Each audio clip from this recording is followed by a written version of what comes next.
रास नहीं आई। दूसरा, 5500 रुपए तेंदुल पत्ता की खरीदी की नरेंद्र मोदी की गारंटी, वो भी घर घर वो गारंटी पहुंची। महतारी वंदन योजना की गारंटी कि महिला के बैंक के खाते में पैसा जाएगा।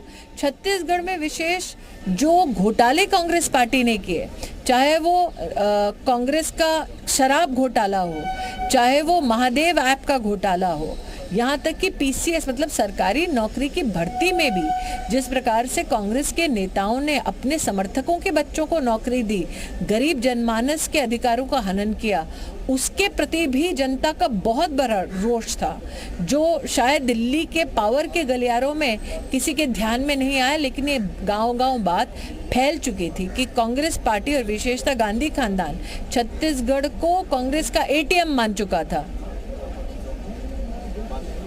देखिए, स्मृति ईरानी को भी आप सुन रहे थे और जो जो बातें प्रधानमंत्री की तरफ से कही गई हैं वहां पर वो लोगों को रास आई हैं। और इसके साथ ही भ्रष्टाचार जो हुआ है छत्तीसगढ़ में, जिसका जिक्र स्मृति ईरानी कर रही थी, उसका इम्पैक्ट भी हुआ है लोगों पर और उसका असर जो है वो इन चुनाव में देखने को मिला है, जैसा कि अभी आप स्मृति ईरानी को सुन रहे थे मंत्री को। अब हमारे साथ कुंदन लगातार बने हुए न्यूज रूम से, उनका हम एक बार फिर से रुख करेंगे। लेकिन इस वक्त हम आपको कुछ तस्वीरें दिखा रहे हैं, पहले आप तस्वीरें भी देख सकते हैं। और स्मृति ईरानी इस वक्त क्या कुछ कह रहे हैं, फिर सुनिएगा। आज मैं अगर आपको बीजेपी की मातृवंदना योजना की ही एक बात कह दूं, मातृवंदना योजना विशेष गर्भवती महिलाओं के लिए है जिनके लालन पालन और वैक्सीनेशन की सुविधा, और अगर उस दिन जब वो डॉक्टर के पास चेकअप कराने जाती है तो उनका अगर श्रमिक होने के नाते कोई भत्ते का कहीं ना कहीं नुकसान होता है तो उसकी भरपाई होती है।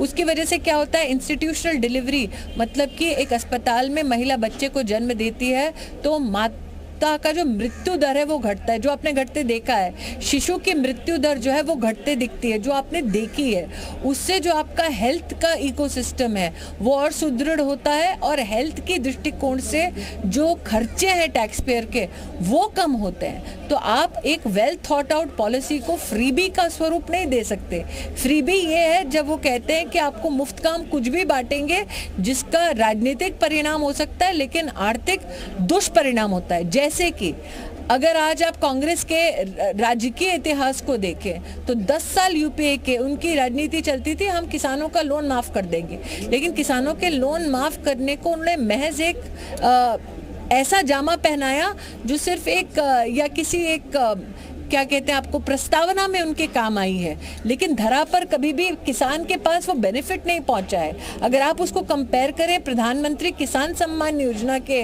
साथ, तो आज प्रधानमंत्री किसान सम्मान योजना के अंतर्गत 6000 रुपया सीधा बैंक के खाते में किसान के जा रहा है।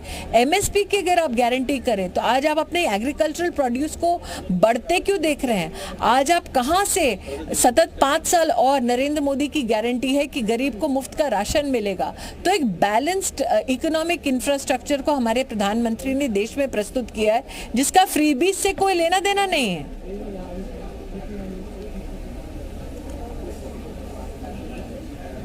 जी, तो स्मृति ईरानी हमारे साथ बनी हुई हैं और लगातार देखिए वो तमाम बातें कह रही हैं जो जनादेश मिला है उसको लेकर वो बयां कर रही हैं कि क्या क्या चीजें रही हैं जिसके चलते उन्हें यहाँ पर ये जनादेश मिला है।